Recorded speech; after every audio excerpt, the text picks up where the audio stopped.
Okay, today we are looking at the 5th New Hampshire Volunteer Infantry Monument, which is south on Ayers Avenue, where it meets Sickles Avenue. Now, the monument was dedicated on July 2nd, 1886. It's made up of boulders taken from the Gettysburg battlefield, joined together by a horizontal octagonal stone of New Hampshire granite. The 6.5-foot tall monument symbolizes the hard, enduring, patient, and unmovable men of the granite state. 8 metal tablets around the central stone briefly tell the regiment's story at Gettysburg and list the men who were killed or mortally wounded in the battle itself. Around the edges of some of the tablets, you can see the original text, which was carved into the stone underneath. The carved text was so difficult to read and had misspellings, so the bronze tablets were added in 1901. Now, the 5th New Hampshire was commanded at the Battle of Gettysburg by Lieutenant Colonel Charles E. Hapgood, while Colonel Edward Cross had been in command of the brigade since May as its senior colonel. Cross's brigade led the counterattack of Caldwell's 2nd Corps Division into the wheat field on the afternoon of July 2nd of 1863, moving south from the Wheatfield Road. You'll want to go back and watch my video entitled Cross's Brigade at Gettysburg. The 5th New Hampshire was on the left flank of the brigade, and they were somewhat sheltered in the woods on the east of the wheat field, while half of the brigade was exposed in the open out in the wheat field. But they were also vulnerable to the flanking fire from the Devil's Den area. This plate just says that Cross was mortally wounded here, but however, he was wounded nearby this placard. Now, the counterattack was not resumed, and the 5th New Hampshire held its position in the woods against the increasing Confederate pressure, even after it was running out of ammunition. The regiment was finally relieved by the advance of the U.S. regulars. This monument, marker, and boulder mark the spot where Colonel Edward Ephraim Cross was mortally wounded by being shot in the abdomen on July 2nd of 1863. The 5th New Hampshire Infantry Regiment suffered the most battle deaths by any Union regiment in the American Civil War and is always named in the top 5. They had 295 men killed in action.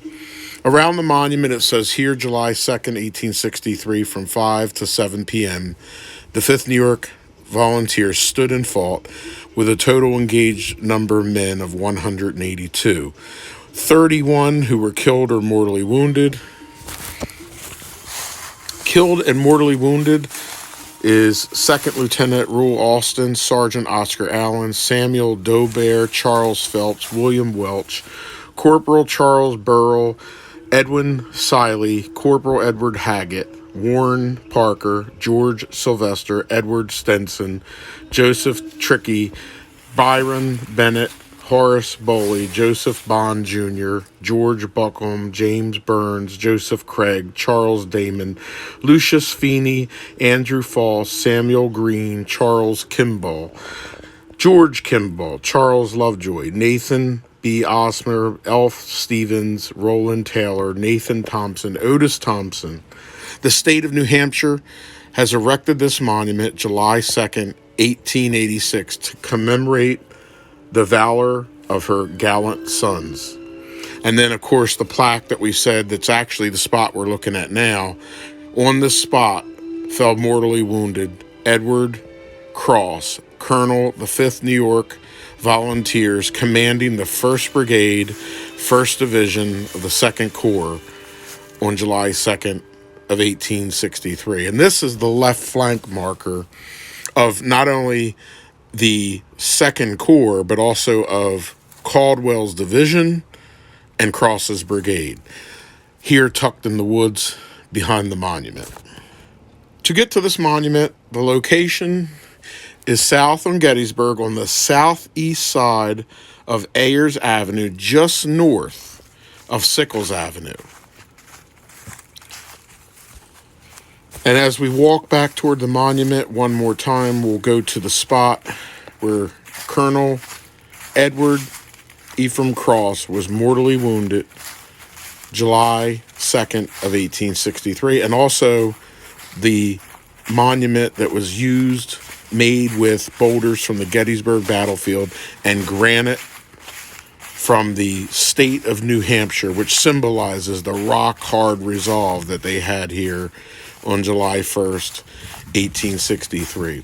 This has been the monument to the 5th New Hampshire Regiment here on Gettysburg Historic Walking Tours, and I'm your historian, Frank Patrick Marone, Jr.